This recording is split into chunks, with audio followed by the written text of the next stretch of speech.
Sir ये हम सब जानते हैं कि ये बिजनेस जो है सब कुछ देता है, नेम फेम, गाड़ी बंगला, शोहरत, सेलिब्रिटी जैसा आपको लाइफस्टाइल देता है। लेकिन इस बिजनेस में अभी हालांकि सरकार का रवैया बदला है, गाइडलाइन आ गई हैं, कंज्यूमर प्रोटेक्शन एक्ट में शामिल करने की बात की जा रही है, ये सारी चीज़ें तो हैं, लेकिन आज भी समाज में डायरेक्ट सेलिंग को वो सम्मान नहीं मिलता, वो इज्जत नहीं मिलती जिसकी शायद ये इंडस्ट्री हकदार है। तो क्या आपको लगता है कि ये स्थिति बदलेगी? देखिए, हकदार बहुत सारी चीजें होती है, लेकिन एक सामाजिक एक प्रोसेस होता है, नेचर का एक नियम होता है, उस नेचर के नियम के हिसाब से किसी को भी हक मिला करता है। मैं आपको एक छोटा सा एग्जांपल देना चाहता हूं। आज के 80-90 साल पहले फिल्मों को भी सामाजिक मान्यता नहीं थी। हमारी परिवार की कोई लेडीज जो है ना, फिल्मों में नाच नहीं सकती थी, डांस नहीं कर सकती थी, और हमारे बुजुर्ग इसको एकदम निकृष्ट काम मानते थे कि भाई ये सभ्य समाज का काम नहीं है कि फिल्मों में डांस करना। और उस जमाने में जिन भी कलाकारों में इस इंडस्ट्रीज में अपना कदम रखा, संघर्ष किया, उसको हर व्यक्ति को उन सारी कठिनाइयों का सामना करना पड़ा।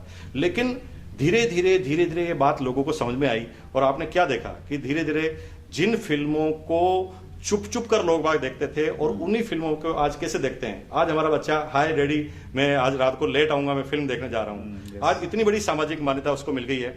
एक समय कोई भी बाप ये नहीं चाहता था कि मेरी जो बेटी है फिल्मों में डांस करे, और आज हर बाप चाहता है कि मेरी बेटी ऐश्वर्या राय बने। तो एक प्रोसेस है, समय लगेगा।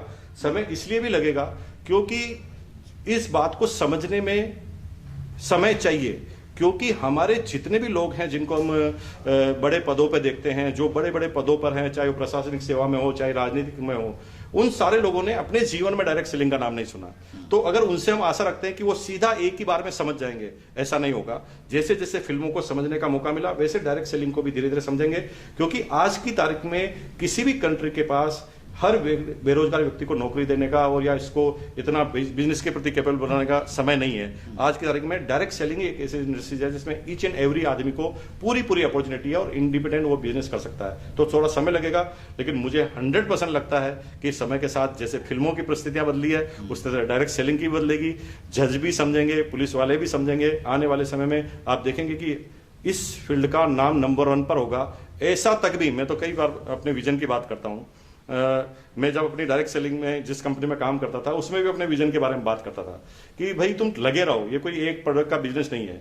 एक दिन ऐसा भी होगा कि तुम आसाम में तुम्हारी डाउनलाइन जो है वो भगवान के सामने बोलेगी ओम जय जगदीश हरे, तो तुम्हारे घर में आएंगे हरे हरे। तो मैं विजन की बात करता हूं, और मैं विजन की बात करते हुए कहता हूं आपको कि अभी आपको और हमें लगता है कि भाई डायरेक्ट सेलिंग जो इंडस्ट्रीज ऐसी है। मुझे अच्छी तरह पता है कि 1,75,000 की कार लेनी थी मुझे, मारुति 800 पहली, तो मुझे लोन नहीं दिया गया। क्यों नहीं दिया गया?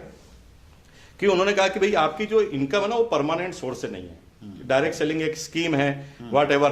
क्योंकि उनकी गलती नहीं थी, उन्होंने जो अपने जीवन में समझा था, जितना उनका नॉलेज था उसके बारे में उन्होंने मेरे को कहा, और मुझे लोन नहीं दिया था।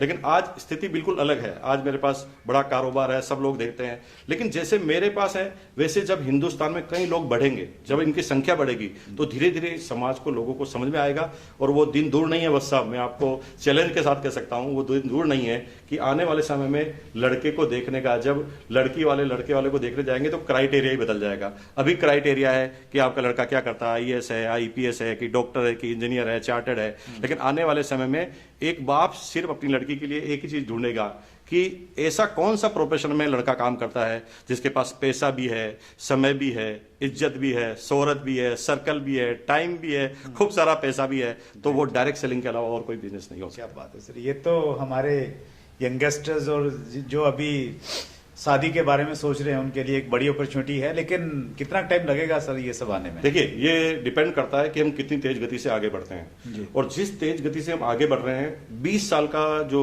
इतिहास है डायरेक्ट सेलिंग का हिंदुस्तान का, उसके अंदर बहुत कुछ परिवर्तन आ गया है। गवर्नमेंट पहले ये बात मानने तक के लिए तैयार नहीं थी कि इस तरह का भी कोई बिजनेस होता है, लेकिन आज गवर्नमेंट इनिशिएटिव लेती है और गवर्नमेंट ऑफ इंडिया तक डायरेक्ट सेलिंग पर गाइडलाइन जारी करती है।